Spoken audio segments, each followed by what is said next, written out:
राष्ट्रपति महोदय सपत्नीक पधार चुके हैं।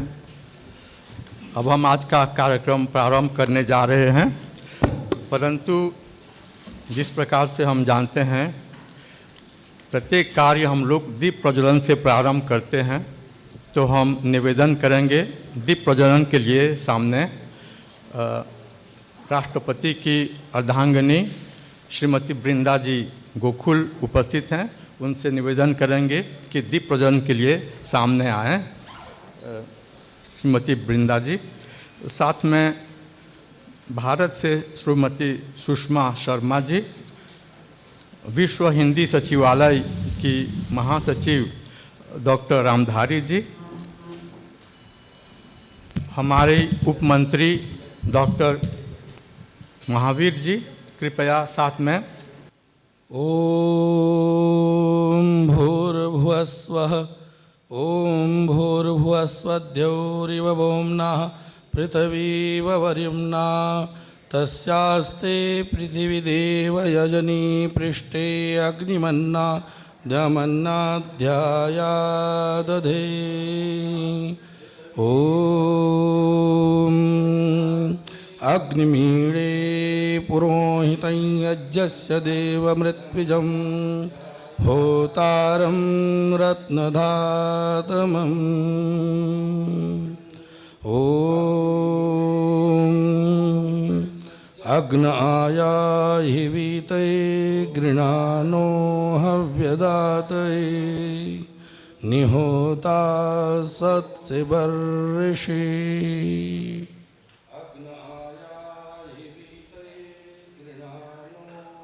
सभी हमारे बीच में उपस्थित हैं भारत से आए हुए सन्यासी वर्ग। आज के कार्यक्रम की गरिमा बढ़ाने के लिए विशेष रूप से आए हुए हैं हमारे राष्ट्रपति महामहिम श्री धर्मवीर गोकुल जी, उनकी अर्धांगिनी श्रीमती वृंदा गोकुल जी। हमारे बीच में उपस्थित हैं पूर्व राष्ट्रपति हमारे परम स्नेही भाई रूपन जी, पृथ्वीराज सिंह रूपन जी, जो कि हर एक कार्य में हमारा वो भी साथ देते रहे और प्रोत्साहन और समर्थन उनका हमको बराबर प्राप्त होता रहा। साथ में भारत से अनेक हमारे विद्वानगण आए हुए हैं, बारी बारी से हम उनको संबोधित करेंगे। आज जिस तरह से आपको पता है कि मौसम अनुकूल न होने के कारण हमको कार्यक्रम थोड़ा सा फेरबदल उसमें लाना पड़ा और स्थगित करना पड़ा। जो उद्घाटन समारोह, आप लोगों से निवेदन रहेगा कि जो आपके पास जो चल भाष है, मोबाइल टेलीफोन है, वो ज़रा आप उसको शांत में रखें या उसको बंद कर दें कृपया। तो कार्यक्रम कल शुक्रवार को संपन्न होने वाला था, परंतु मौसम अनुकूल न होने के कारण आज हम लोग यह कार्यक्रम संपन्न कर रहे हैं। हम आभार प्रकट करना चाहते हैं, हार्दिक आभार प्रकट करना चाहते हैं महामहिम राष्ट्रपति महोदय जी का, क्योंकि कल जब वो समस्या पैदा हुई, परसों तो बात हुई, तो उन्होंने सहज स्वीकार किया कि कोई बात नहीं, शुक्रवार को न सही शनिवार को मैं आऊँगा और आकर के इस कार्यक्रम की मैं गरिमा बढ़ाऊँगा। तो सर्वप्रथम जिस प्रकार से हमारी परिपाटी है, आर्य सभा मॉरिशस की ओर से स्वागत करने के लिए औपचारिक रूप से हमारे कर्मठ प्रधान भाई राजेंद्र प्रसाद जी राम जी, भारत में राजेंद्र प्रसाद जी प्रथम राष्ट्रपति हुए थे, तो उन्हीं के वंशज से हैं हमारे भाई। क्या पता, क्योंकि हम सब तो उधर ही से आए हैं, हमारे बाप दादी वहीं से आए थे, क्या पता। तो राजेंद्र प्रसाद जी राम जी, जो आर्य सभा मॉरिशस के प्रधान हैं, अध्यक्ष हैं, वे आकर के स्वागत भाषण करेंगे। भाई राजेंद्र प्रसाद राम जी, आर्य सभा के प्रधान। ओम। हम सभी तो भारत से आए हैं ना, हमारे पूर्वज। हमारे देश के राष्ट्रपति हिज एक्सेलेंसी श्री धर्म गोकुल जी, श्रीमती वृंदा गोकुल जी, सर्वदेशिक आर्य प्रतिनिधि सभा का जनरल सेक्रेटरी श्री विनय आर्य जी, कर्मनिष्ठ सेवक विश्व भर में, स्वामी प्रणवानंद जी महाराज, स्वामी आशुतोष परिवाजक जी, आचार्य धनंजय जी, आचार्य धर्मपाल शास्त्री जी, आचार्य जय कुमार, आचार्य जितेंद्र पुरुषार्थी, आचार्य सुनीताबेन वसुदेव ठाकुर, डॉक्टर सुजाता चौधरी जी, श्रीमती सुषमा शर्मा जी, ये सब विदेश से आए हैं, भव्य रूप से स्वागत है। और हमारे आर्य सभा की ओर से हमारे आर्य नेता डॉक्टर उदय नारायण गंगू जी, महामंत्री श्री विजय कुमार रामचंद्र जी, आर्य सभा मॉरिशस के सभी एग्जीक्यूटिव मेंबर्स, देवी कॉलेज का सभी स्टाफ, हमारे आर्य सभा मॉरिशस के मैनेजर और जितने स्टाफ, देश के सभी परिषदों, शाखा समाजों के प्रतिनिधि जो उपस्थित हुए हैं, आज हम 150वां वर्षगांठ आर्य समाज की स्थापना के अवसर पर हम यहाँ पर पधारे हुए हैं। परमात्मा जो कुछ करता है सब अच्छा ही करता है। आप आर्य समाज गांव-गांव में यज्ञ करते आ रहे हैं, महायज्ञ। अभी हमने बहुकुंड यज्ञ, तूफान आ रहा था और इतने पूजा पाठ करते हुए तूफान अलग होकर दूसरे देशों में चला गया। तो हमें यज्ञ महायज्ञ करते ही जाना चाहिए, क्योंकि न जाने भविष्य में क्या हो रहा है। क्षमा करना, हमारे भूतपूर्व राष्ट्रपति आर्य सभा मॉरिशस का आजीवन सदस्य है, सभी कार्यों में उपस्थित होते हैं परिवार सहित, उनका भी स्वागत है। अनेक से नाम है यहाँ पर।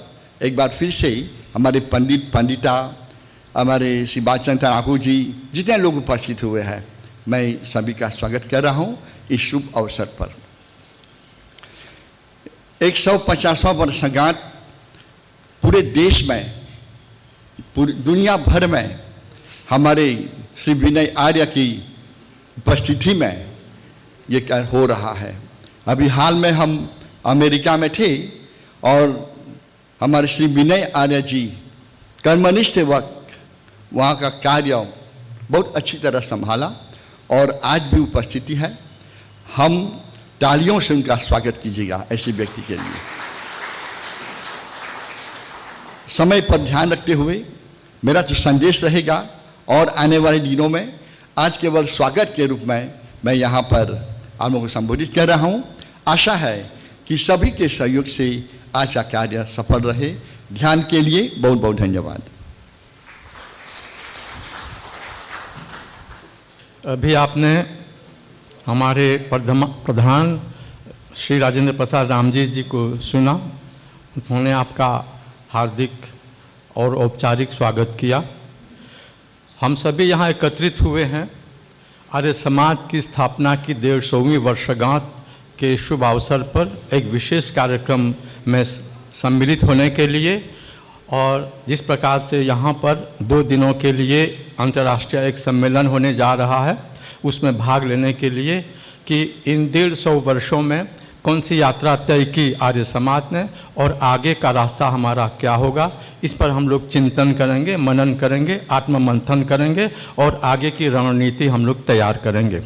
इसी संदर्भ में हमारे बीच में उपस्थित हैं पूज्य स्वामी प्रणवानंद जी महाराज, जो दिल्ली से आए हुए हैं, वहाँ गुरुकुल चलाते हैं। उनका बीज वक्तव्य होगा आज के इस शुभ अवसर पर। स्वामी प्रणवानंद जी महाराज।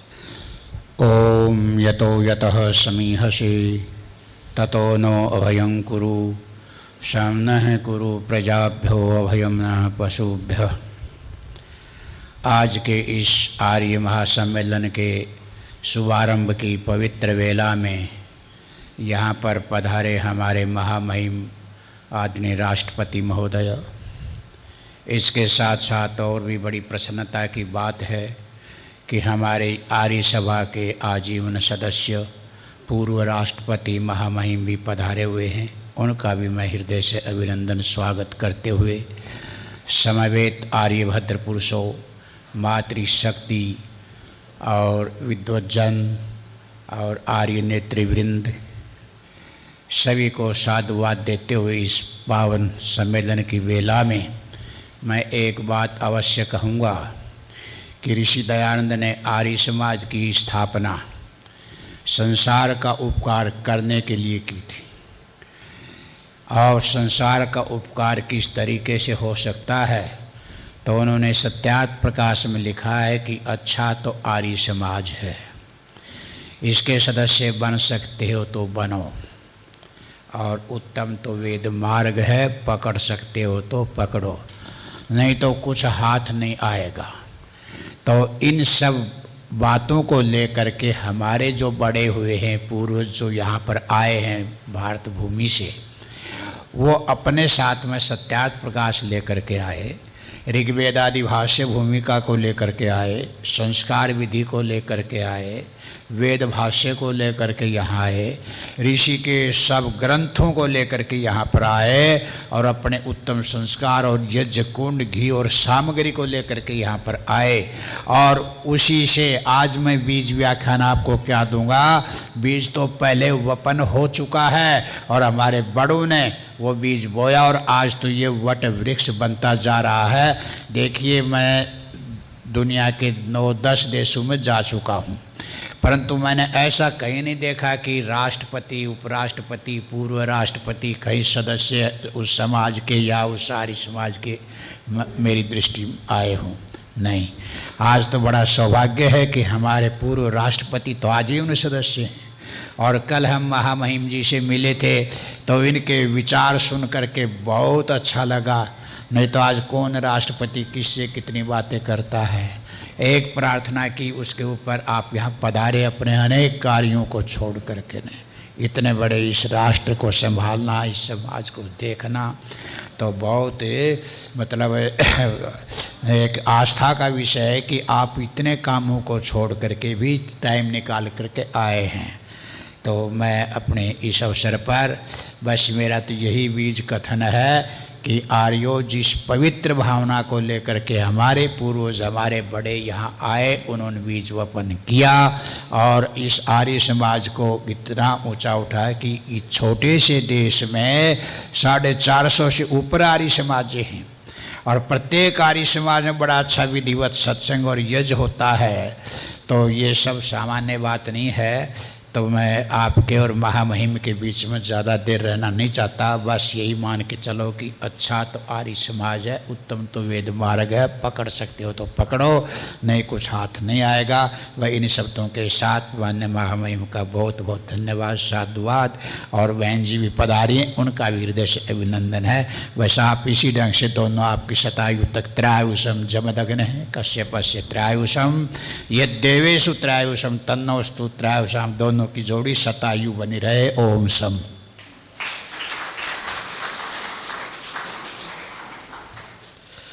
पूज्य स्वामी जी का साधुवाद हमको प्राप्त हुआ।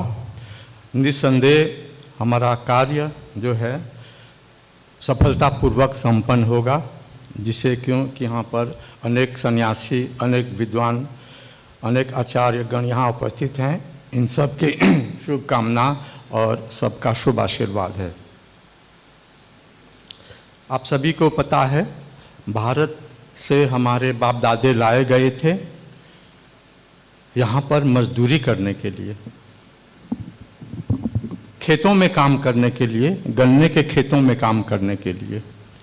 एक घटना हुई थी, जब उनका जहाज आ रहा था भारत से, तो बीच समुद्र में तूफान आ गया।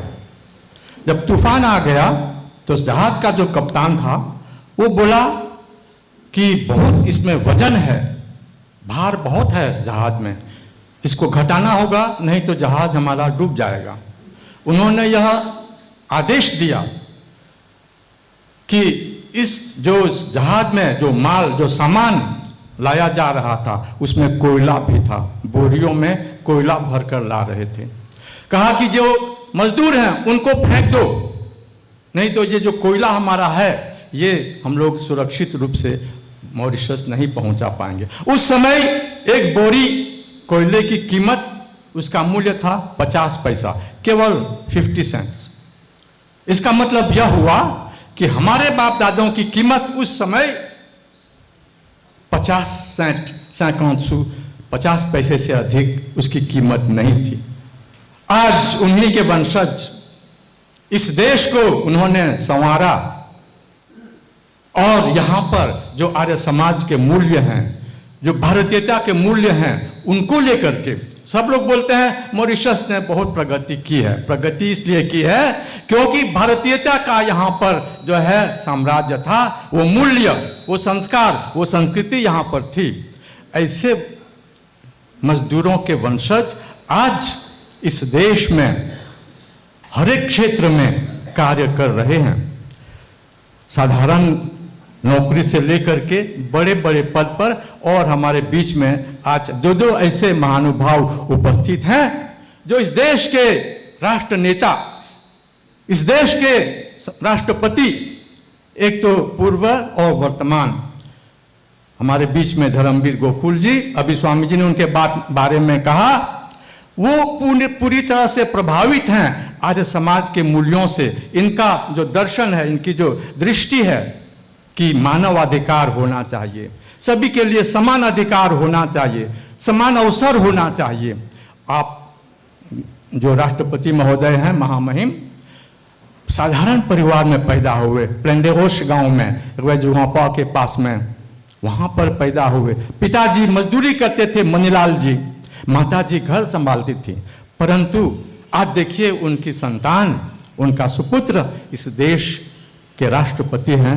ये बहुत ही गौरव की बात है और उन तपस्वियों के प्रति हम नतमस्तक होते हैं। गौरव की बात है कि उनकी संतानें, जो उन्होंने जुल्म सहे, दुख सहे, उन सब के बावजूद अपनी संतान को उन्होंने शिक्षा प्रदान की और आगे बढ़ाया। और आज हमारे बीच में इस प्रकार के जो हैं मंत्री, प्रधानमंत्री, राष्ट्रपति, इस प्रकार से हमारे वंशज यहाँ पर, और उन्हीं मूल्यों को लेकर के कि भाईचारा, एकता और शांति और उदारता, सेवा, भाईचारा, इन सब मूल्यों को लेकर के आज हमारे बीच में उपस्थित हैं।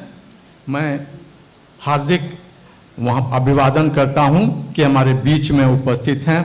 तो मैं सर्वप्रथम निवेदन करूँगा, हमारे जो प्रधान जी हैं वो राष्ट्रपति महोदय का स्वागत करें। मैं राष्ट्रपति महोदय जी से निवेदन करूंगा कि मंच पर आएं और उनका हम हार्दिक स्वागत करने जा रहे हैं।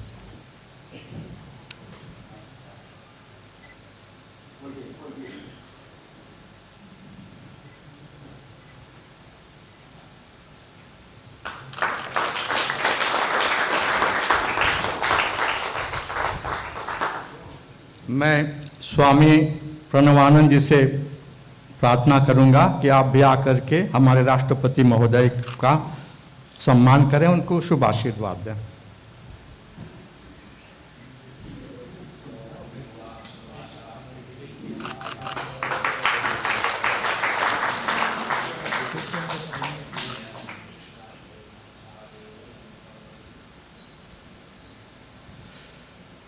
मैं निवेदन करूंगा श्रीमती वृंदा गोकुल जी से, कृपया मंच पर आएं। हम आपका भी हम लोग हार्दिक स्वागत करना चाहते हैं। और हमारे उप मंत्री डॉक्टर शांति महावीर जी से निवेदन करेंगे कि आएं और श्रीमती वृंदा जी को फूलों का एक गुच्छा प्रदान करें। श्रीमती वृंदा गोकुल जी।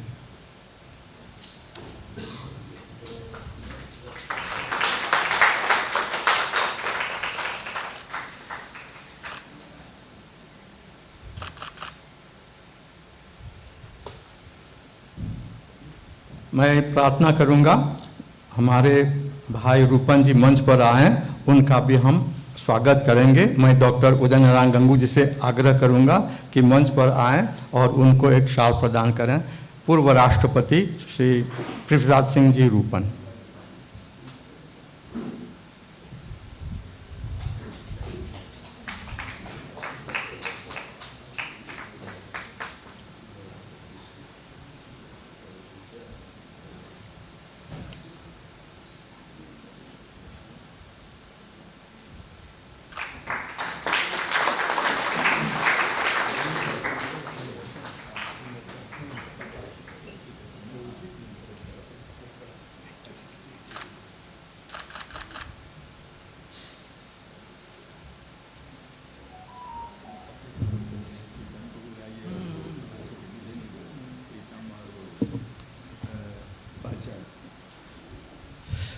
भारत से आए हुए विनय आर्य जी राष्ट्रपति महोदय को कुछ पुस्तकें प्रदान करना चाहते हैं।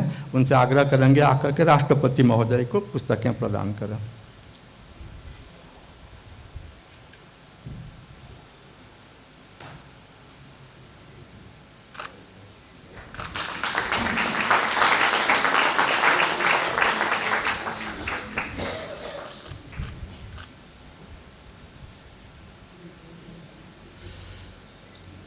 राष्ट्रपति जी के वक्तव्य से पूर्व वे जो हमारी विशेष पत्रिका का प्रकाशन हुआ है उसका विमोचन करने जा रहे हैं। मैं निवेदन करूंगा मंच पर श्री बालचंद ठाकुर जी आए हैं, श्री प्रीतम जी आए,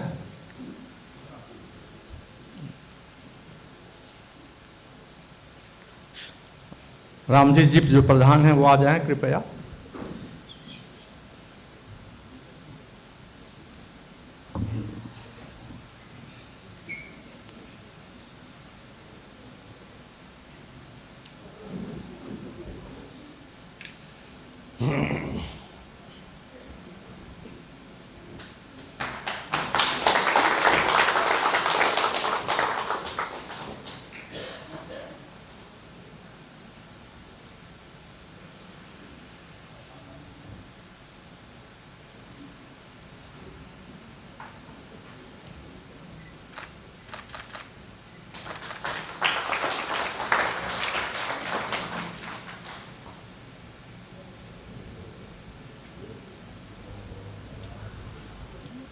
अब हमारे बीच में जो जिस घड़ी की हम प्रतीक्षा कर रहे थे वो घड़ी आ गई है।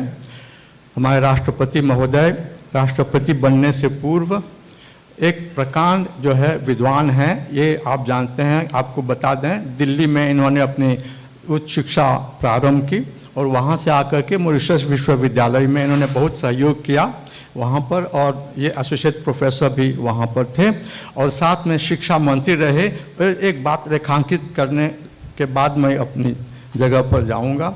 यहाँ पर पूर्व में ऐसी व्यवस्था थी कि जो शहर में रहते थे उनके लिए एक अलग प्रकार की व्यवस्था थी कि वो लोग जो यहाँ एलिट बोलते हैं वही लोग बड़े बड़े विद्यालय में, प्रसिद्ध विद्यालय में जाएंगे और जो गांव के लोग हैं वो पिछड़े छोटे मोटे विद्यालय में जाएंगे। तो इस बात को इन्होंने गौर किया इस पर, और इसके बाद उन्होंने जब शिक्षा मंत्री थे तो उन्होंने यह प्रावधान किया कि सब समान विद्यालय हों।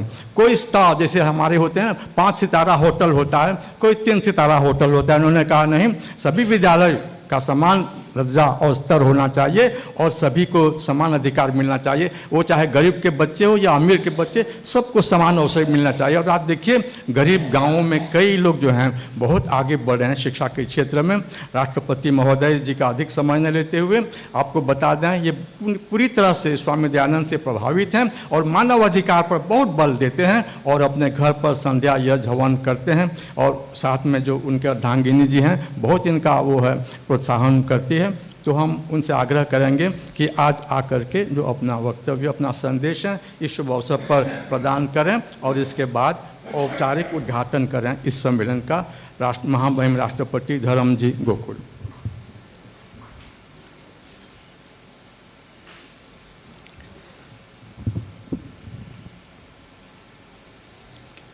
His Excellency, former President Sri Pradeep Rupan ji, Swami ji और आचार्यगण,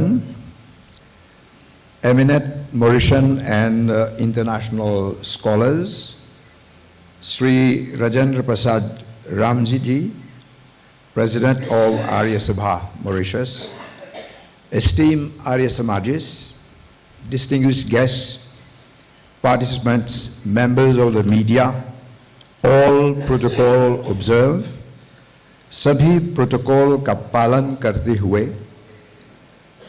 मेरा आप सभी का नमस्कार, हार्दिक धन्यवाद और मॉरिशस आर्य सभा द्वारा आर्य समाज आंदोलन का 150वीं वर्षगांठ की शुभकामनाएं।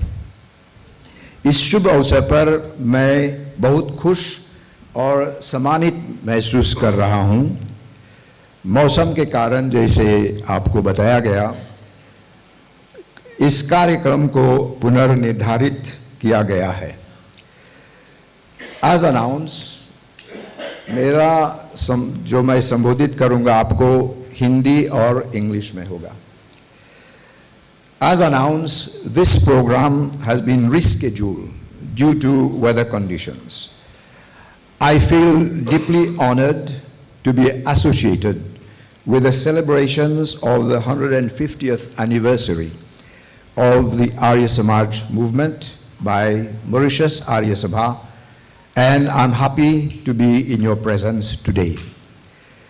I'm given to understand that the celebrations of this landmark event extends from Sunday 23rd February to Monday 3rd March, with activities being conducted across the island.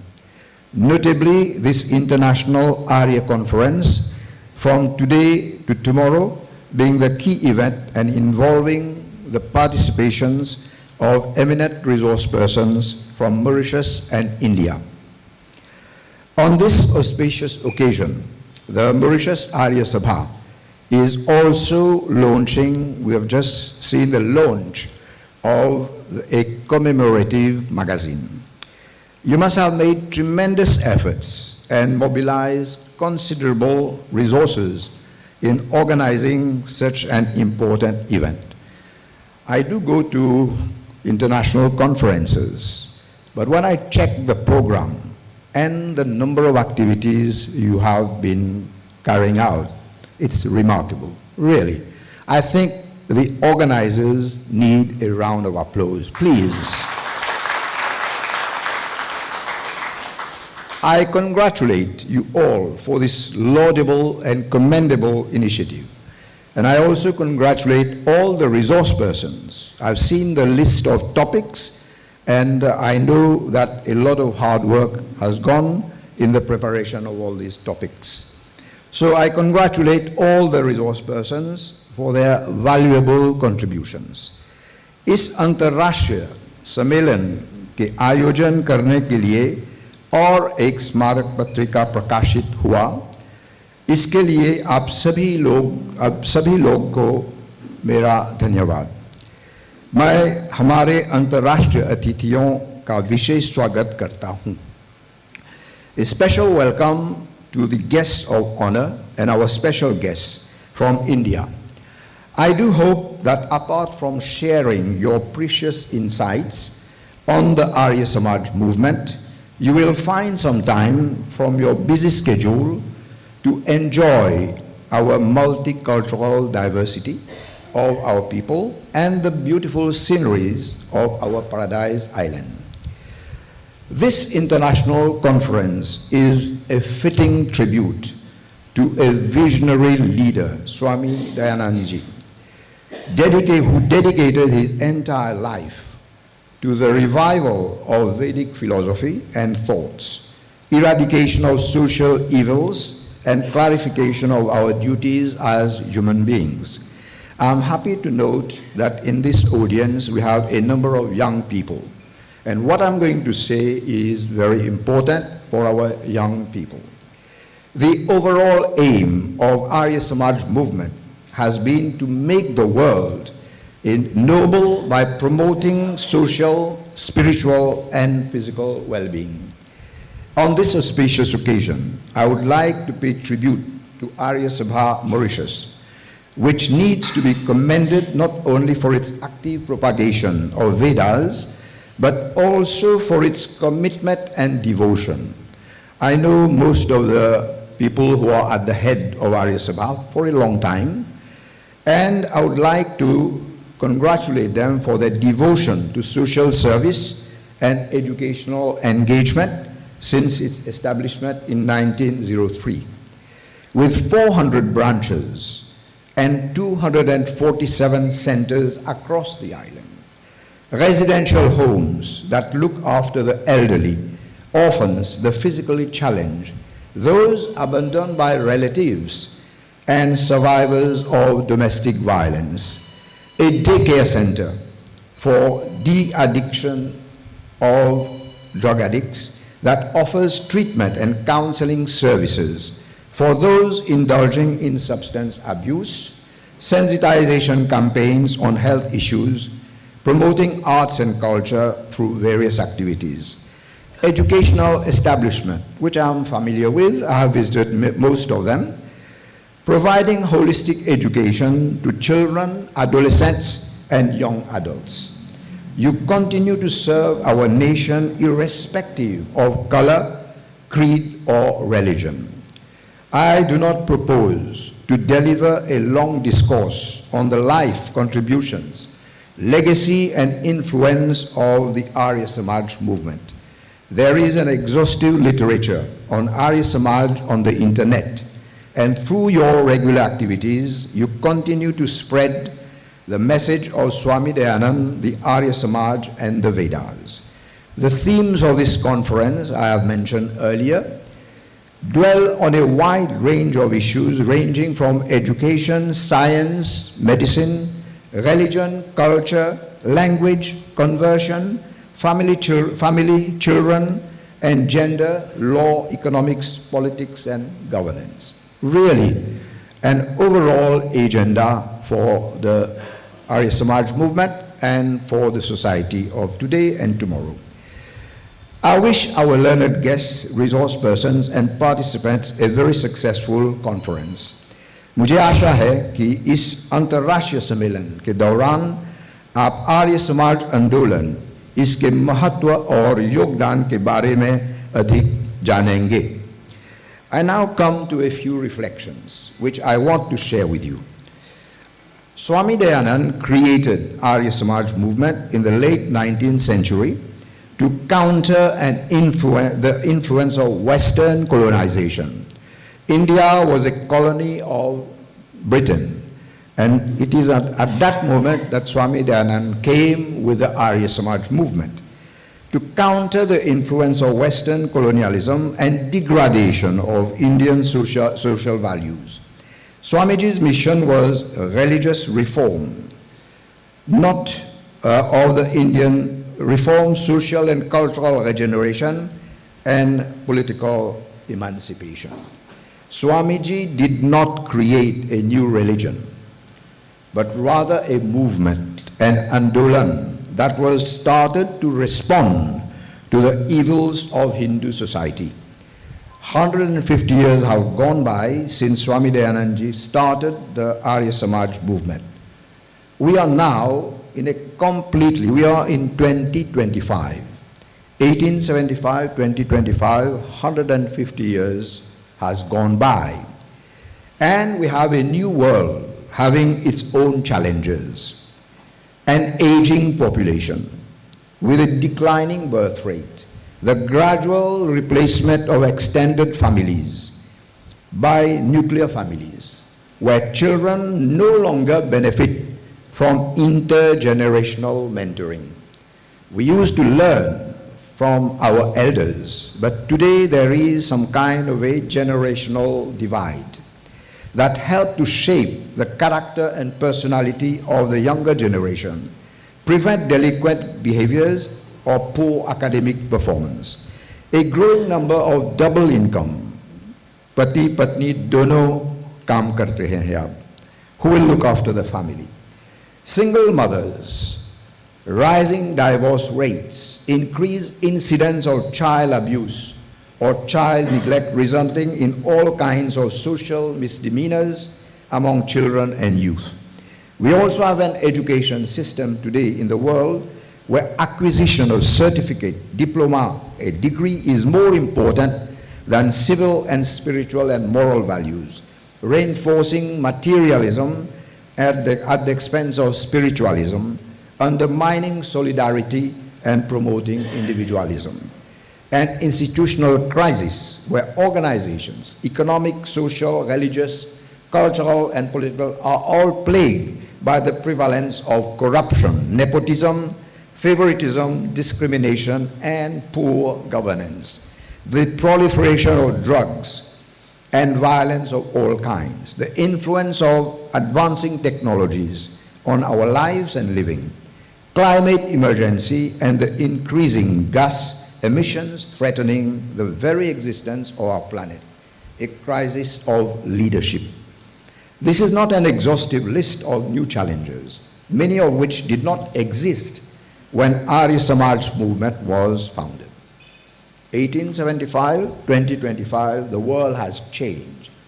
यदि हम अतीत में जाएं, अंतर 1875 में जब स्वामी दयानंद सरस्वती जी ने आंदोलन की स्थापना की थी, तो हम उस भारतीय समाज को देखते हैं जो अंग्रेजी औपनिवेशिक शासन और पश्चिमी संस्कृति और सामाजिक प्रथाओं के प्रभाव में था, जो भारतीय समाज की बुनियाद और ताने बाने को कमजोर कर रहा था. If we go back to the past in 1875, Swami Dayanand Ji founded the movement. We find that the society, Indian society, was under the influence of British colonial rule and Western social and cultural practices which were undermining the very foundation of the fabric of Indian society. On the other hand, there were a number of Indian social, religious, cultural practices like immolation of widows, child marriage, gender inequality, exclusion of girls, caste-based discrimination, sati pratha, idol worship, superstitions, exploitation by priests, alcoholism, and substance abuse, social and religious conversion, which were detrimental to the progress of the Hindu society. The Arya Samaj movement was a response to all these economic and socio-religious and political challenges of that time. Does Arya Samaj movement of 2025 and beyond have the competencies, resources, vision, and leadership to address the modern day challenges? This is the question. What can and should be done so that the movement of Swami Dayanand does not lose its influence and relevance? क्या 2025 और उससे आगे का आर्य समाज आंदोलन में आधुनिक चुनौतियों का समाधान करने की क्षमता, संसाधन, दृष्टि और नेतृत्व है? स्वामी दयानंद का आंदोलन अपना प्रभाव और प्रासंगिकता का न हो खोए, इसके लिए क्या किया जा सकता है और क्या किया जाना चाहिए? Can we go on offering prayers and chanting mantras which our children and youth do not connect?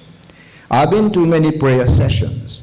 I find our children and our youth tuned off. They are there present, but they are not engaged. What innovative ways should we adopt to get our children and youth engaged with Swami Dayanand's teaching and preachings? Albert Einstein, a scientist, has stated, we cannot solve today's problems with the same thinking we used to solve past problems. हम आज की समस्याओं को उसी सोच के साथ हल नहीं कर सकते जिस सोच के साथ हम पिछली समस्याओं को हल करते थे. If we want Arya Samaj to remain a strong, dynamic social and spiritual force, we need to be innovative and creative in our methods and approaches of teaching and preaching of the principles of Arya Samaj. Another reflection, I know many people may not like it, but I have not come here to make people like what I'm saying. Another reflection I want to share is about Swamiji's approach to politics. Now I am not in politics. I am occupying a very high position and I look at the nation as a whole. सभी जनता के देखभाल करता हूँ. मैं एक और सोच को साझा करना चाहता हूँ जो राजनीति के प्रति स्वामी दयानंद जी के दृष्टिकोण के बारे में है. Swamiji was engaged in politics because he wanted India to be free. He was an idealist in politics. Politics means service to the nation, to the people, and is a noble activity. Swamiji's politics was based on age-long tradition that the Vedas contain truth which are universal. But he neither joined a political party, nor did he create a political party. Political parties subscribe to competing ideologies, which can be a source of controversies and divisions. Arya Samajis can have their political preferences. You can have your political preferences. You can choose a party that you want to support. There is no prohibition or restriction. But those who hold leadership positions in Arya Samaj organizations, those who hold leadership position in Arya Samaj organization should refrain from indulging in active partisan politics, which can be detrimental to the ideals of Arya Samaj, which preaches unity among its members. Swami Dayanand ji न किसी राजनीतिक में दल में शामिल हुए और न ही उन्होंने कोई राजनीतिक दल बनाया। राजनीतिक दल प्रतिस्पर्धी विचारधाराओं का समर्थन करते हैं जो विवादों और विभाजन का स्रोत हो सकते हैं। आर्य समाजियों की अपनी राजनीतिक प्राथमिकताएं हो सकती है, इस पर कोई निषेध या प्रतिबंध नहीं है, लेकिन जो लोग आर्य समाज के संस्थानों में नेतृत्व के पदों पर हैं उन्हें सक्रिय पक्षपातपूर्ण राजनीति में शामिल होने से बचना चाहिए, जो आर्य समाज के आदर्शों के लिए हानिकारक हो सकता है। आर्य समाज अपने अनुयायियों के बीच एकता का उपदेश देता है, उसे इस मार्गदर्शक सिद्धांत का पालन करना चाहिए। Ladies and gentlemen, and all of you who are listening to me, I am your guest. You have honored me and you have given me the opportunity for an address. I have spoken my mind. Just like if you go back in the past, Swamiji, when he had a thought, he would express it. My intention is not to hurt anyone or to ask you to agree to all that I have said. It is an invitation for reflection in the spirit of the international conference that you have organized. Your proposal and recommendations to keep Arya Samaj relevant and dynamic will be of great interest to me. Thank you for your attention, and I wish you all a very successful conference on the occasion of the 150th anniversary of Arya Samaj movement. धन्यवाद और आपके कार्यक्रम की सफलता के लिए मेरा शुभकामनाएं। I now declare the International Arya Conference open. Thank you very much.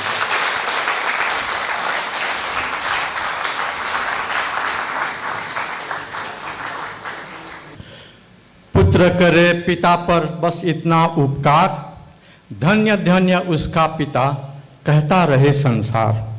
हमारे राष्ट्रपति महोदय के जो स्वर्गीय पिताजी हैं मनीलाल जी, वो आज कितने खुश होंगे कि उनके सुपुत्र आज इतने बड़े ओहदे पर कार्य कर रहे हैं। साथ में महान मुहिम ने बहुत ज्वलंत प्रश्नों पर अपना विचार रखा, हमको इस पर चिंतन करना है।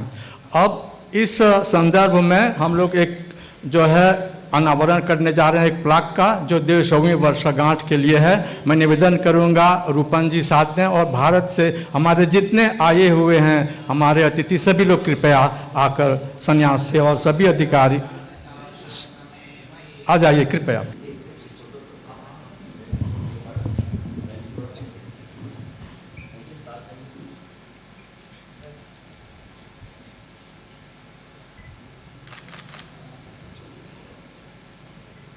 मैं निवेदन करूंगा कि जितने हमारे भारतीय अतिथि आए हैं मंच पर आ जाएं, और केवल गोकुल जी, श्रीमती जी और भाई रूपन जी आए मंच पर, उनके साथ एक ग्रुप फोटोग्राफ के लिए जो इस स्मरण रहे। Please please.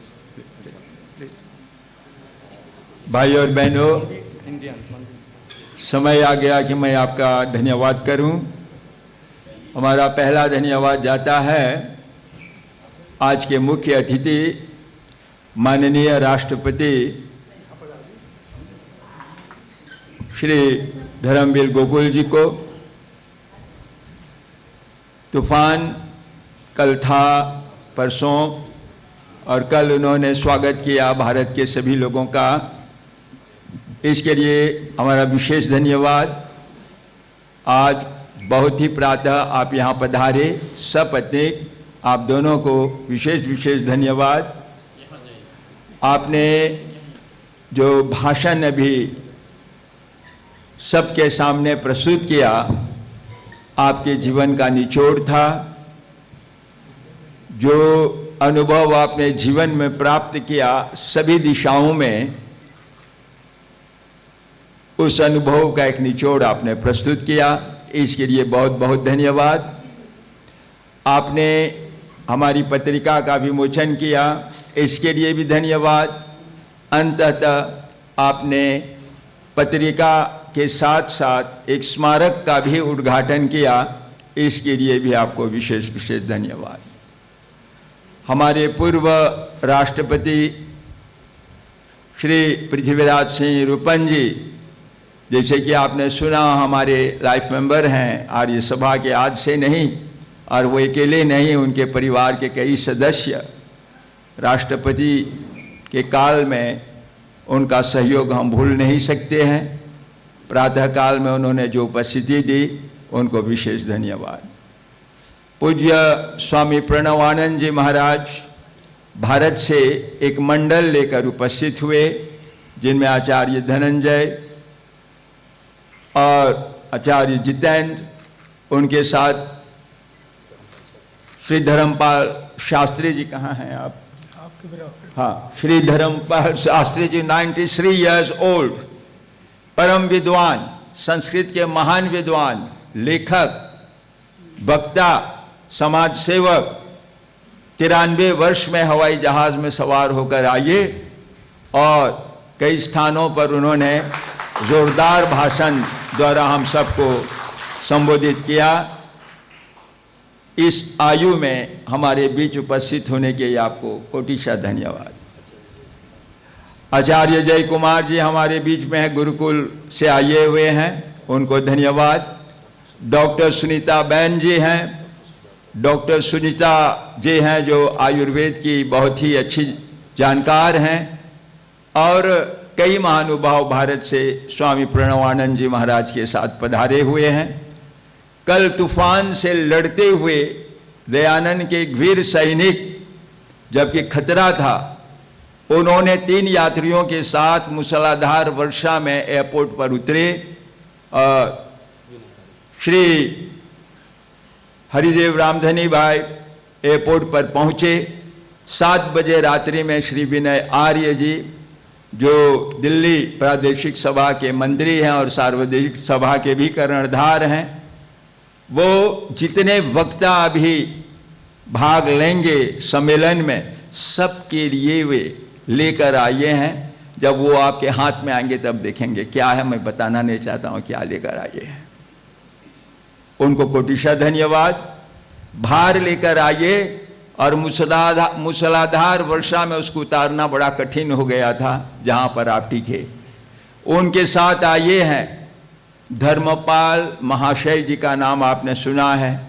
2008 में वो मॉरिशस आए थे और 1 लाख रुपये देकर गए थे। उनकी सुपुत्री हमारे बीच में आई हैं, डॉक्टर सुषमा शर्मा जी, वो भी तूफान से लड़ते हुए कल सवार हुई जहाज पर और मूसलाधार वर्षा में उतरी। हम आप सभी लोगों का स्वागत करते हैं। आप महानुभाव जो यहाँ उपस्थित हैं, प्रातः के इस कार्यक्रम में, उद्घाटन समारोह में, हम आपसे निवेदन करेंगे कि आप यहीं बैठे रहिएगा, यहीं पर आपको रिफ्रेशमेंट दे दिया जाएगा। चूँकि हमने कल का सत्र आज ही रख दिया और आज का सत्र दोनों को सम्मिलित कर दिया, इसलिए समय का अभाव हो गया है। यदि हम बीच में ब्रेक करेंगे तो और भी देरी होगी। आपको यहीं सम्मेलन के दौरान सब कुछ मिलता जाएगा। केवल हमारे मेहमानगण वो आगे थोड़ा बढ़ेंगे। हम इन सब लोगों के प्रति आभार प्रकट करते हैं और हम बैठे बैठे शांति पाठ कर लेते हैं। बोलिए सभी लोग।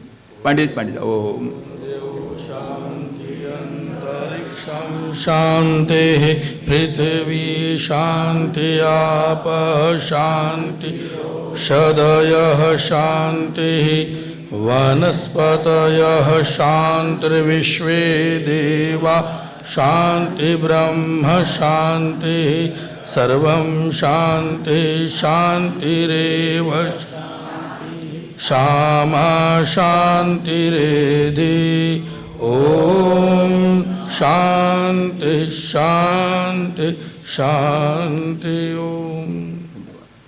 इस कार्य का संचालन किया मंत्री, प्रोग्राम कमेटी के मंत्री, आर्य सभा के महामंत्री ने प्रोग्राम कमेटी के मंत्री श्री नारायण गति जी, उनको धन्यवाद करते हैं। अभी मुझे संकेत किया जा रहा है कि थोड़ा समय सीमा हम लोग कम कर रहे हैं, तो 8 मिनट में कृपया आप लोग अपना आलेख प्रस्तुत कीजिएगा। तो देर न करते हुए मैं पुनः आमंत्रित कर रहा हूँ राजवीर अवतार, जो मंत्री वैश्विक आर्य परिवार, उनका आलेख आधारित रहेगा राष्ट्र निर्माण में आर्य समाज का शैक्षिक प्रभाव। सभी को मेरा सादर सप्रेम अभिवादन। सभी औपचारिकताओं को ध्यान में रखते हुए आप सभी का हार्दिक स्वागत है आज के इस सत्र में। मेरा विषय है आर्य समाज का उच्च शिक्षा और राष्ट्रीयता पर प्रभाव, विश्वविद्यालयों में विचारशील नागरिकों का निर्माण।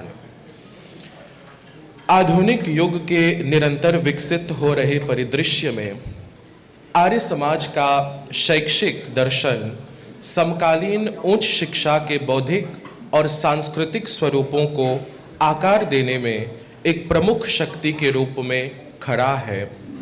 स्वामी दयानंद सरस्वती द्वारा स्थापित 1875 में आर्य समाज ने परंपरा की सीमाओं से परे जाकर एक ऐसी शिक्षा प्रदान करने का प्रयास किया जो तर्कशील, नैतिक दृढ़ता और नागरिक जिम्मेदारी में गहरे रूप से निहित थी। इसके मूल में आर्य समाज ने शिक्षा के लिए एक सुधारात्मक अनुभवजन्य दृष्टिकोण का समर्थन किया, जो केवल एक शैक्षिक अभ्यास नहीं था, बल्कि एक ऐसा मार्ग था जो प्रबुद्ध समालोचनात्मक नागरिकों को विकसित करने के लिए था। ऐसे व्यक्तियों को जो अपने समाज राजनीतिक परिवेश का विश्लेषण, प्रश्न करना और सक्रिय रूप से संलग्न हो सकें। आर्य समाज का शिक्षा दृष्टिकोण आज के विश्वविद्यालयों में छात्रों को केवल जानकारी नहीं, बल्कि महत्वपूर्ण सोच, सामाजिक दायित्व और मुद्दों पर गहरे संवाद करने की क्षमता प्रदान कर सकता है। विश्वविद्यालयों में ऐसे पाठ्यक्रमों को शामिल किया जा सकता है जो छात्रों को आलोचनात्मक दृष्टिकोण अपनाने और समाज में बदलाव लाने के लिए प्रेरित करें।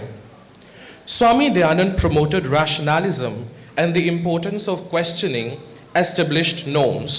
For instance, the Arya Samaj stance against child marriage and untouchability was rooted in a strong belief in rationality and social justice, challenging regressive practices.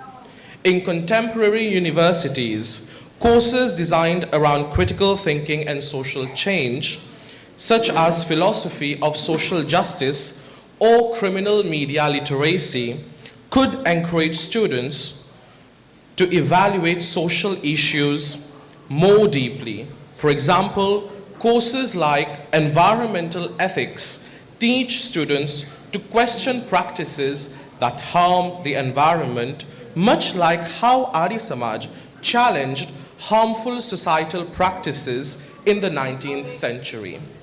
Universities such as Harvard University offer similar courses that challenge students to think critically about social issues, empowering them to engage with global challenges. Arya Samaj की शैक्षिक विचारधारा, जिसने पश्चिमी तर्कवाद और हिंदू आध्यात्मवाद का मिश्रण किया, उन्होंने एक नए बौद्धिक दृष्टिकोण का जन्म दिया, जिसका उद्देश्य अंधविश्वास की कठोरता से मन को मुक्त करना था। संस्कृत, विज्ञान और स्थानीय भाषाओं जैसे विषयों को बढ़ावा देकर समाज में ज्ञान की सीमाओं को फिर से परिभाषित किया और व्यक्तियों को सामाजिक सुधार के लिए आवश्यक उपकरण प्रदान करने का प्रयास किया।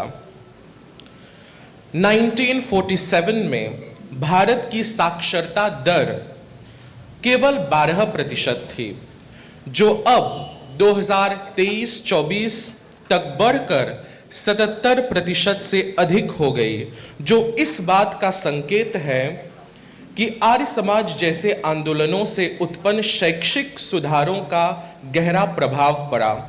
इस प्रकार आर्य समाज के विचारों से प्रभावित उच्च शिक्षा संस्थानों ने ऐसी पीढ़ी का निर्माण किया जो आलोचनात्मक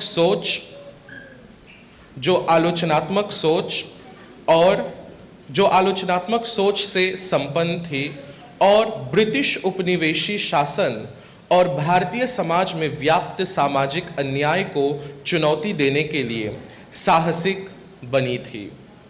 आज के विश्वविद्यालयों में इस दृष्टिकोण को समाविष्ट करने से छात्रों में स्वतंत्र विचार और सामूहिक जिम्मेदारी का विकास होगा, जिससे वे न केवल एकेडमिक सफलता बल्कि समाज के वास्तविक मुद्दों पर भी नजर रखेंगे और उनका समाधान साझा करेंगे।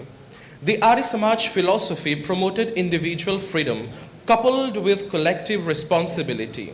For example, the social reforms led by the Arya Samaj activists like Lala Lajpat Rai, who was involved in educational reforms, reflected this ideal. Lajpat Rai not only fought against British colonial rule, but also addressed the need for educational reforms to raise awareness about national issues. A contemporary instance of this is India's Youth for Climate Action, where students and youth actively organize environmental awareness campaigns and demand changes for governments. Arya Samaj's teachings about moral duty could encourage universities to integrate such real-world applications into courses, creating an environment where students are both critical thinkers and active social participants. The Students for Fair Admissions movement in the US universities, challenging discriminatory practices in university admissions, also exemplifies how education can shape social changes. आज के भारतीय विश्वविद्यालयों और विश्व भर में स्थित विश्वविद्यालयों में आर्य समाज के प्रभाव को देखा जा सकता है, जहां पाठ्यक्रमों को इस प्रकार से बनाया गया जहां पर बौद्धिक विविधता, बहस और सार्वजनिक जुड़ाव का माहौल बन सके। इसलिए विश्वविद्यालयों को पाठ्यक्रम में ऐसे बौद्धिक और सामाजिक रूप से जागरूक विषयों को सम्मिलित करनी चाहिए जो छात्रों को यह समझने में मदद करें कि वे केवल खुद के लिए नहीं बल्कि समाज के लिए भी जिम्मेदार हैं। आपने मुझे ध्यान से सुना, इसके लिए तहे दिल से आभार, नमस्ते और धन्यवाद।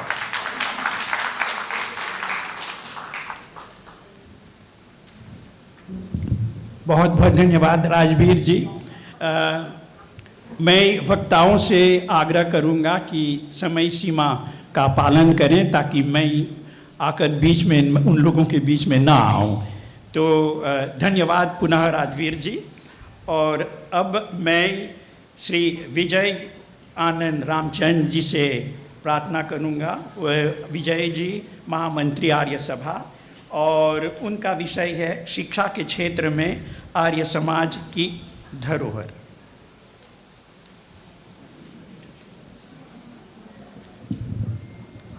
आप सभी को मेरा सादर से प्रेम नमस्ते। मेरा विषय है legacy of Arya Samaj in the field of education, और ख़ास तौर से मैं अंग्रेजी में बात करूँगा तो कृपया क्षमा चाहता हूँ।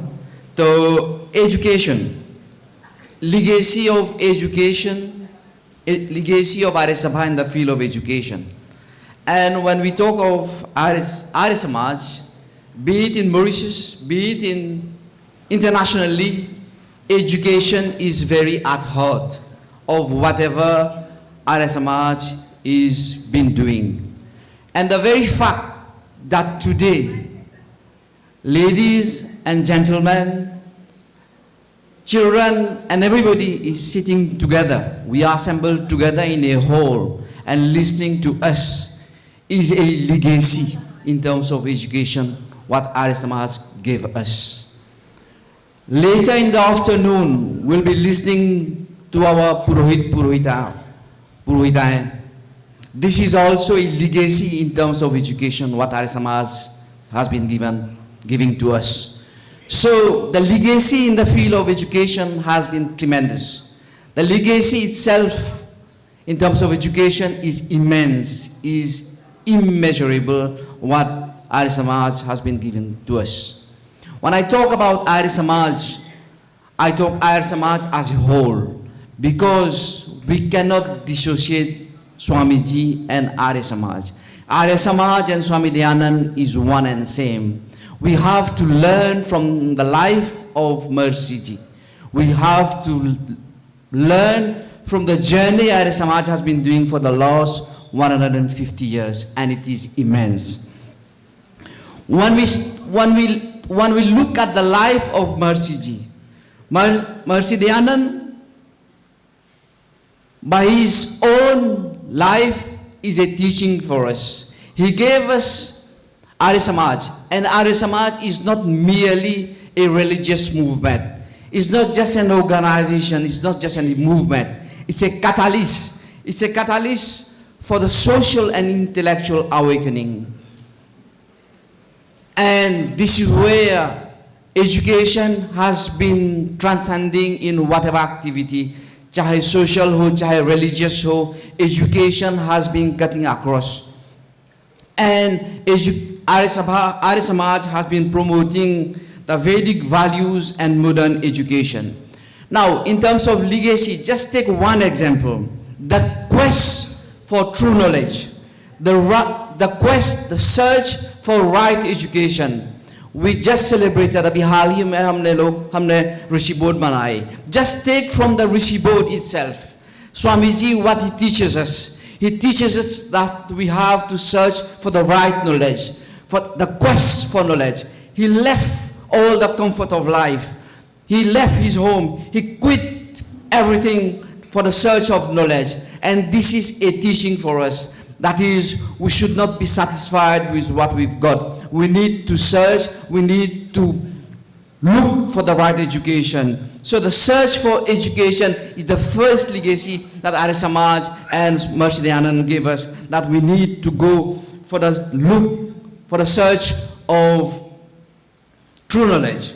The second legacy is about critical thinking. We Arya Samaji, we are proud of being respected for our rationality, for our logical thinking, for our critical thinking. We question superstition. We question malpractices. This is a legacy of Arya Samaj, nobody else. Because when Mercy Dayanand said, let's go back to Vedas, he didn't say for blind adherence. He said, go and read Vedas and look through the lens of reasoning, through the lens of logic. This is what he meant.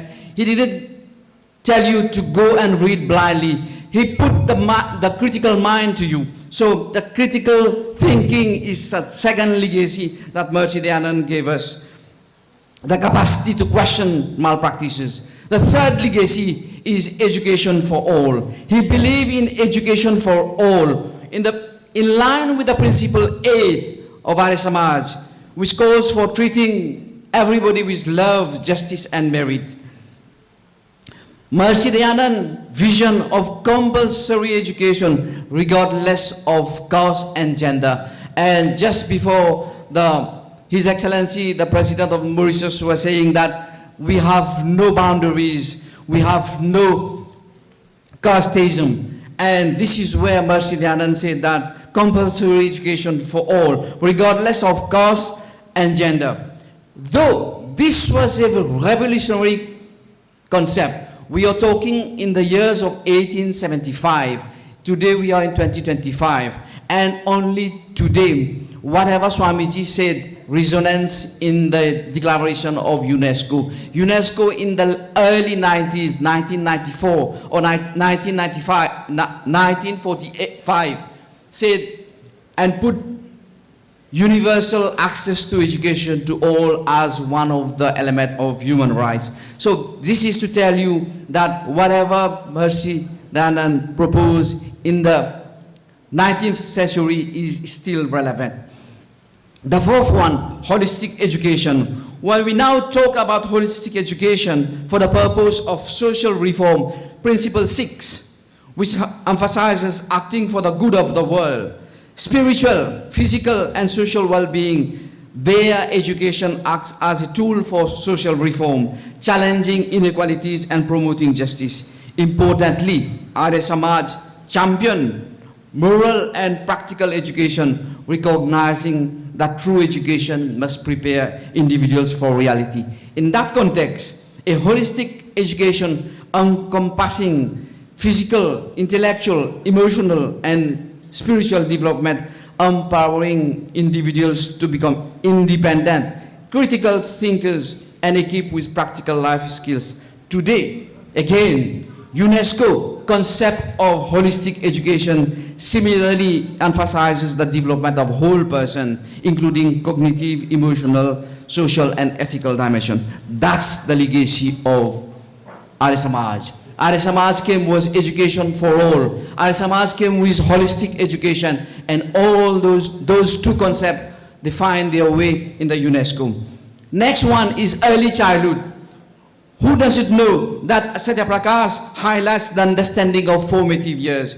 Swamiji advocated for education to begin around the age of 5 to 8, stressing character development and moral values. While his methods, such as separate education and rigorous discipline, diverge from modern co-educational and inclusive approach, the fundamental concept of early childhood education is now widely acceptable. Just to tell you that importance of character development, a cornerstone of Swami Dayanand's vision, still remains relevant today. So this is another legacy.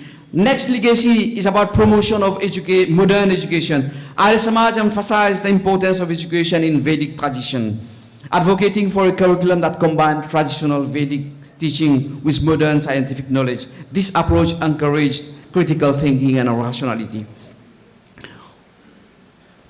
Who don't know about contribution of Swami Shraddhanandji? Swami Shraddhanandji is another legacy when we talk about education, because he's given us Gurukul. He's given us Gurukul Kangri University in Haridwar. His contribution is immense in setting education and school.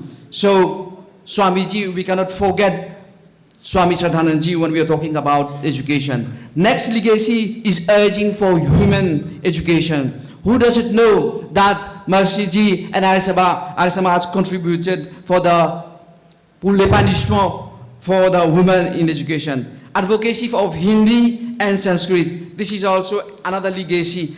And to end, I would say the contribution of DAV in Mauritius, outside Mauritius, in India and outside India is immense. So just to tell you that, in conclusion, Arya Samaj's contribution to education is immeasurable. From Swami Dayanand emphasis on rational inquiry and early education to the establishment of DAV movement, the legacy continues to inspire and shape the landscape of education. His principle of equality, reason, holistic development remains as relevant today as it was a century ago. Let's carry forward this legacy, ensuring that the light of knowledge continues to illuminate the path to a brighter future. आपके ध्यान के लिए बहुत बहुत धन्यवाद. Om सूर्याचन्द्रमसौ धाता यथा पूर्वमकल्पयत् दिवं च पृथिवीं च अंतरिक्षमतो स्वः।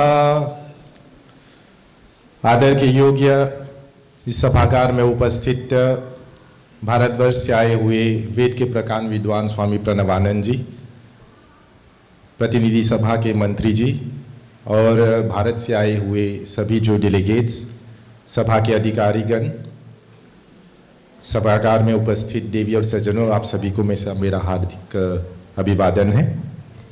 यह मंत्र से जो मैंने आरंभ किया, यह मंत्र ऋग्वेद से लिया गया है। यह मंत्र विज्ञान के बारे में हम लोगों को बताता है कि परमपिता परमेश्वर ने ही इस सृष्टि की उत्पत्ति की, उसने इस सृष्टि की रचना की और वही इस सृष्टि की रचना कर सकता है, वही इस सृष्टि को चला सकता है और वही इस सृष्टि को बिगाड़ भी सकता है। ये केवल परमपिता परमात्मा कर सकता है। देवी और सज्जनों, मेरा आज का जो विषय है, How does the Arya Samaj act as a bridge between science and education towards the making of a modern society? This subject is very vast, so I will try to address only part of it, and the part that I will address is the influence of science from the Vedas towards creation and dissipation of knowledge. जैसे कि आप लोगों को पता है, मैं एक वैज्ञानिक हूँ, मेरी रुचि साइंस में है और कुछ समय से मैं वेद को पढ़कर, वेद के मंत्र को पढ़कर, संस्कृत के जो मंत्र हैं, वैदिक संस्कृत, उसका मैं जो निचोड़ निकालता हूँ, उसको साइंस के जो फॉर्मूलाज है, साइंस के जो थ्योरीज है, उनसे मैं जोड़ता हूँ।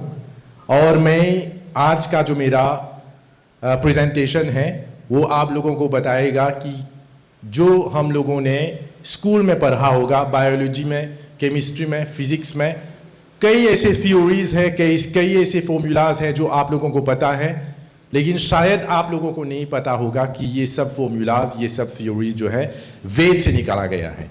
और मैं प्रमाण लेकर आज आ रहा हूं आप लोगों को सुनाने के लिए, आप लोगों को बताने के लिए कि किस तरह से और कहां से ये वेदों में निकाला गया है।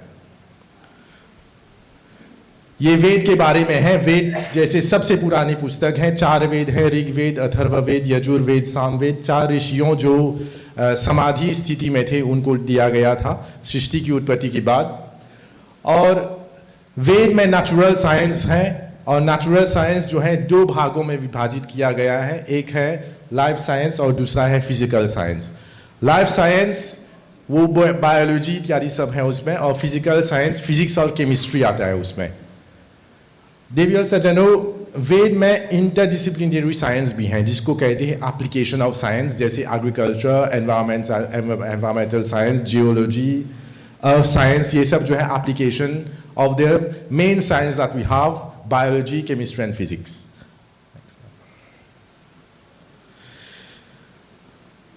हम थोड़ा सा फिजिक्स के बारे में देखेंगे। यह मंत्र ऋग्वेद के 10वें मंडल में से लिया गया है। इसका अर्थ है The earth is devoid of hands and legs, yet it moves ahead. All the objects over the earth also move with it. It moves around the sun. इस मंत्र के बारे में हम लोगों को काइनेटिक एनर्जी के बारे में पता चलता है, मोशन के बारे में पता चलता है। एक बहुत बड़े वैज्ञानिक हुए, नेक्स्ट स्लाइड प्लीज। मैं आपसे निवेदन करूंगा आप एक कुर्सी लेकर यहीं पर बैठे, क्योंकि आप लोगों को बार बार मैं कहूंगा आने के लिए। एक बहुत बड़े वैज्ञानिक हुए, a British scientist sir Isaac Newton.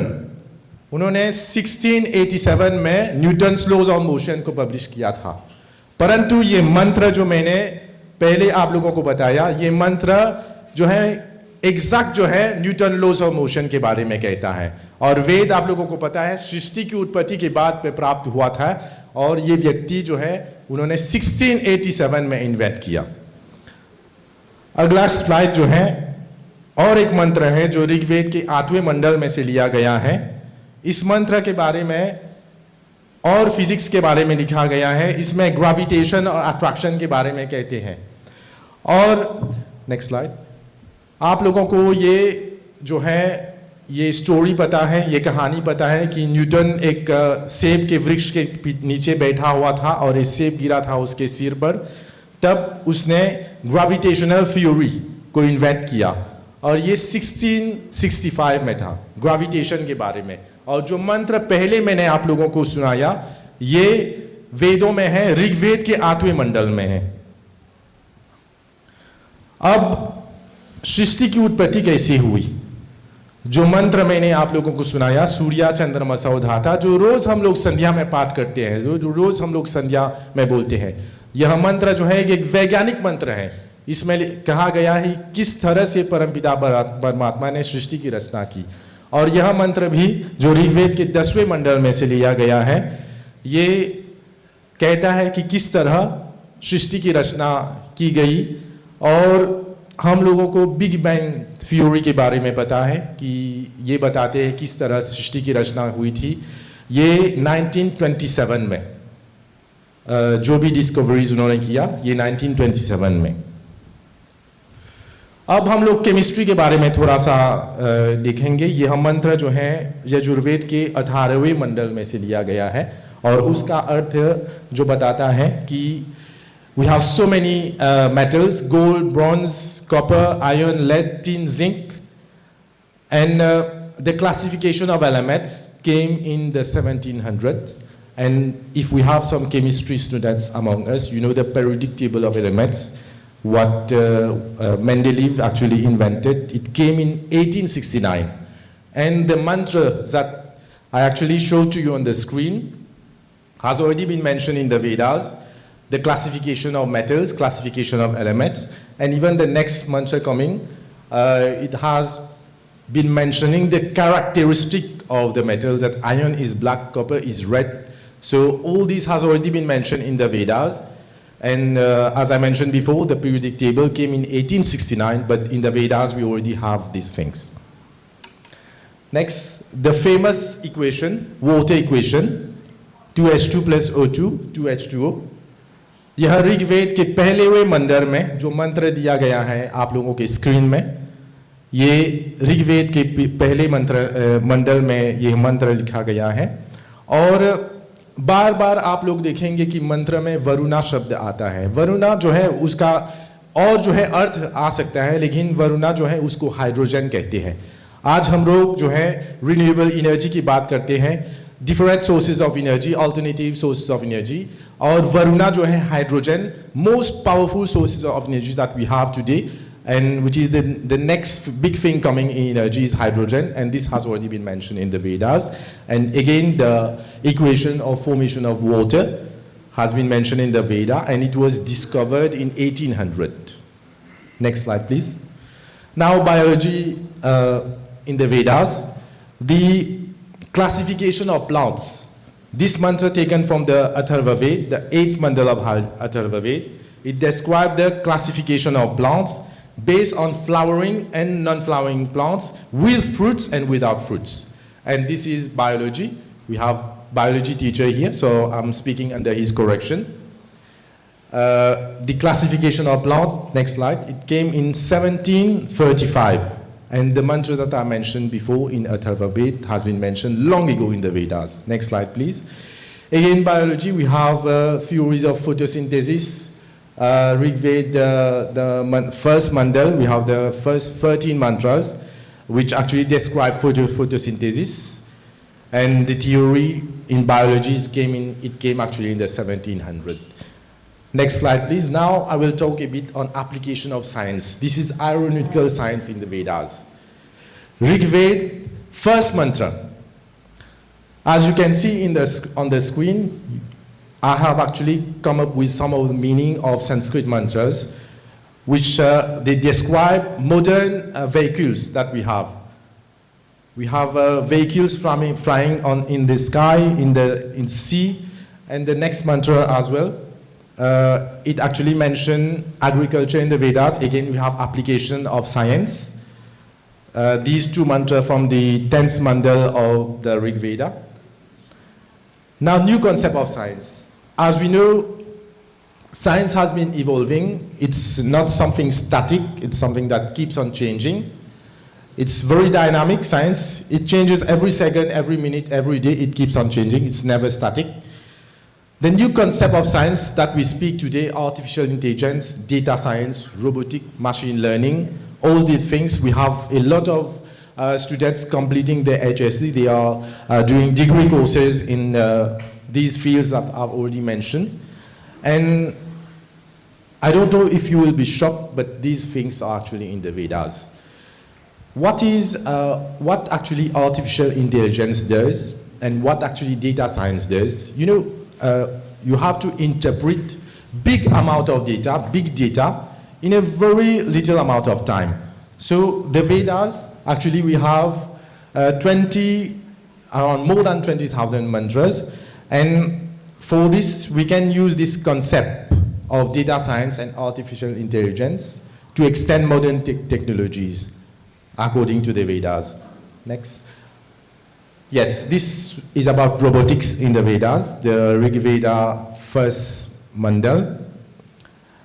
I will try to be as fast as possible. Please bear with me, 1 minute only. Next slide, please. Even in this mantra, you can see aircraft flights in the sky, ships in the seas. And this I've tried to mention all the types of vehicles that we have. All this has been taken from the Vedas, as you can see, Rig Vedas. All the references are there. Seaplane, gas balloon, cars, all these have been mentioned in the Vedas, and I've tried to be as brief as possible because this is a very vast subject, and 10 minutes won't be enough for you to explain, but I've tried to summarize whatever I wanted to explain today. And thank you for your attention. सभी को धन्यवाद देते हैं. यही मेरा प्रदर्शन था, मेरा प्रेजेंटेशन था. आशा करते हैं कि आप लोगों को पसंद आया. अगर आप लोगों को कोई प्रश्न है, अभी नहीं, आप बाद में मुझसे पूछ सकते हैं. बहुत धन्यवाद. नमस्ते. अब मैं अगले वक्ता को आमंत्रित करने जा रहा हूं, और अगला वक्ता है अभी राजेश कुमार उदय, जो डीएवी कॉलेज हॉस्बेल के एजुकेटर हैं. उनका विषय मैं बता देता हूं. उनका विषय है भारतेतर देशों में आर्य समाज द्वारा स्थापित शैक्षिक संस्थाएं और उनका प्रभाव. येषां न विद्या न तपो न दानम ज्ञानम न शीलम न गुणो न धर्मः न मृत्यो लोक भुवि भारभूता मनुष्य रूपेण मृगाश्चंतरन्ति. जिन लोगों ने न तो विद्या अर्जन किया है, न ही तपस्या में लीन रहे हैं, न ही दान के कार्यों में लगे हैं, न ही ज्ञान अर्जित किया है, वैसे लोग इस मृत्यु लोक में मनुष्य के रूप में मृगों की तरह भटकते रहते हैं. सभागार में उपस्थित पूज्य स्वामी प्रणवानंद जी, स्वामी आशुतोष जी एवं स्वामी आर्यवेश महाराज, भारत से आए समस्त विशिष्ट अतिथि गण और विद्वान वृंद, आर्य सभा मॉरिशस के आर्य नेता श्रद्धेय doctor Uday Narayan Gangu, all the protocol observe, और यहाँ पर उपस्थित हमारे जितने सारे श्रोतागण हैं, अभी उदय की ओर से आप सब लोगों को सप्रेम नमस्ते. Good morning, ladies and gentlemen. Today the theme that I will focus on my presentation is based on educational institution established by Arya Samaj across India and their impact. इसका मतलब है भारतेतर देशों में आर्य समाज द्वारा स्थापित शैक्षणिक संस्थाएं और उनका प्रभाव. संसार का उपकार ही आर्य समाज का मुख्य उद्देश्य है. 150 साल पूर्व महर्षि दयानंद सरस्वती ने कहा था, वेदों की ओर लौटो, गो बैक टू वेदास. आज अज्ञान की निद्रा से जागने की आवश्यकता है. वेदों में भी बार बार जागने का संकेत दिया गया है. आर्य समाज के संस्थापक महर्षि दयानंद सरस्वती ने अज्ञान की निद्रा से जगाने के लिए ही सत्यार्थ प्रकाश की रचना की थी. सच्चे ज्ञान की ओर जाने का आम जनता को प्रेरित किया गया था. महर्षि दयानंद सरस्वती के जीवन से त्याग और वैराग्य की प्रेरणा लेकर उस पथ पर चलने से ही समाज में एक वैचारिक क्रांति आंदोलन खड़ा हो सकता था. और आर्य समाज की इसी वैचारिक क्रांति के बल पर डीएवी कॉलेज का बीजारोपण हुआ। सन 1886 में लाहौर में ब्रिटिश भारत में सबसे पहले दयानंद एंग्लो वैदिक कॉलेज की स्थापना की गई थी।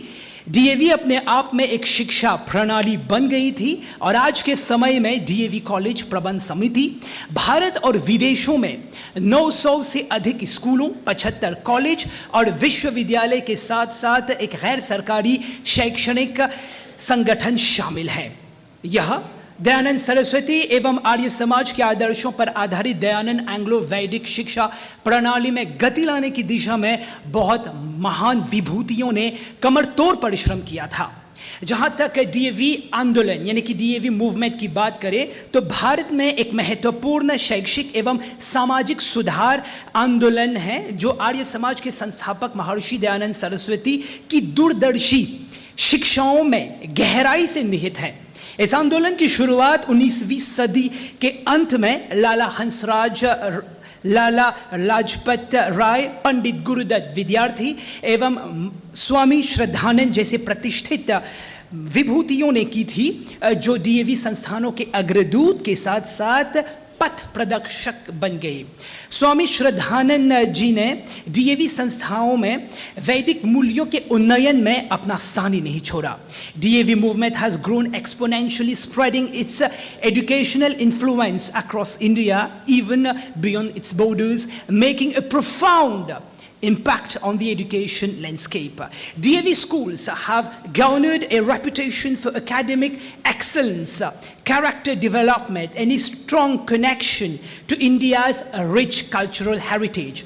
With a holistic approach to education, DAV institution nurture it's not only the intellect but also the moral, physical, emotional, and spiritual dimensions to their students.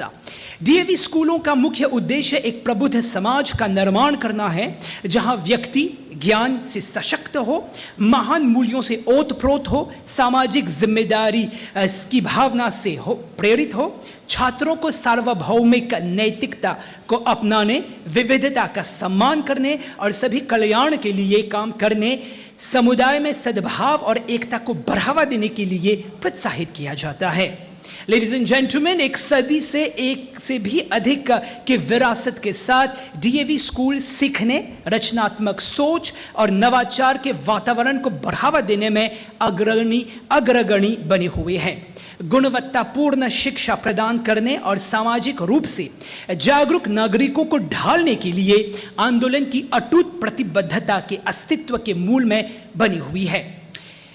DAV movement has a profound impact on education, ladies and gentlemen. Experience the transformative power of Vedic values blended with modern education at DAV schools, where every student is encouraged to excel academically, grow morally, and discover their own true potential. Numerous organizations working all over the world under Arya Samaj. Let's just check out some facts and figures. We have approximately 10,000 Arya Samaj temples in the whole world, approximately 2,500 schools, colleges and universities that are being operated by Arya Samaj, including DAVs. Operation of approximately 400 gurukuls are running on residential education system.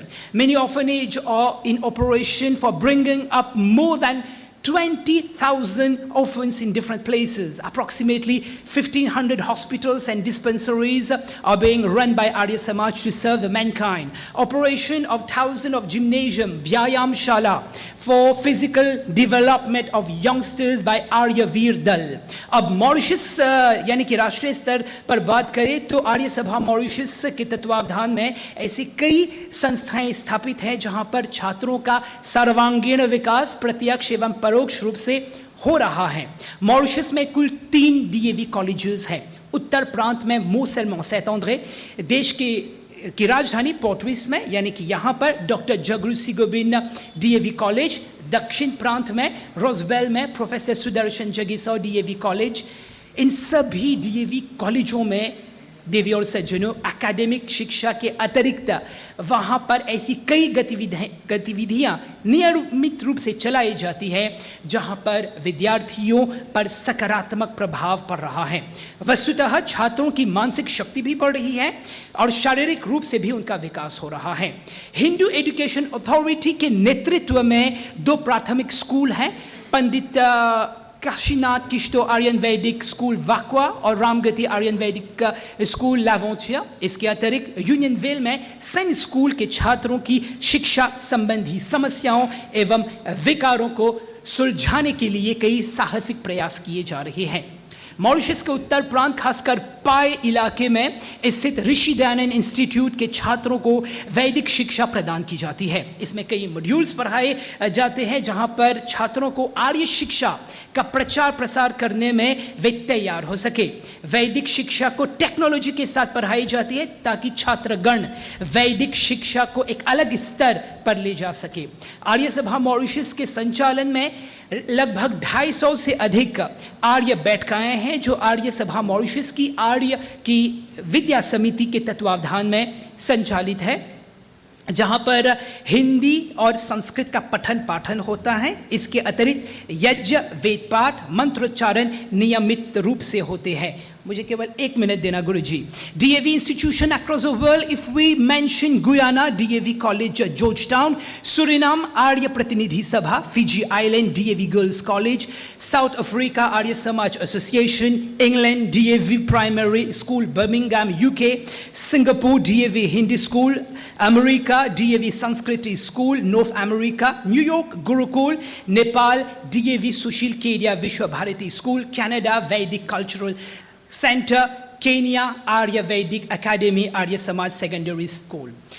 Conclusion, अग्निहोत्र में आहुति तो एकमात्र जीवन की आहुति समाज के उत्थान देने योग्य एकमात्र संकेत है। आज हम नित हवन तो कर लेते हैं परंतु चिंतन मनन के अभाव में हम अपने लक्ष्य की ओर नहीं चल पाते हैं। एक भटकाव है।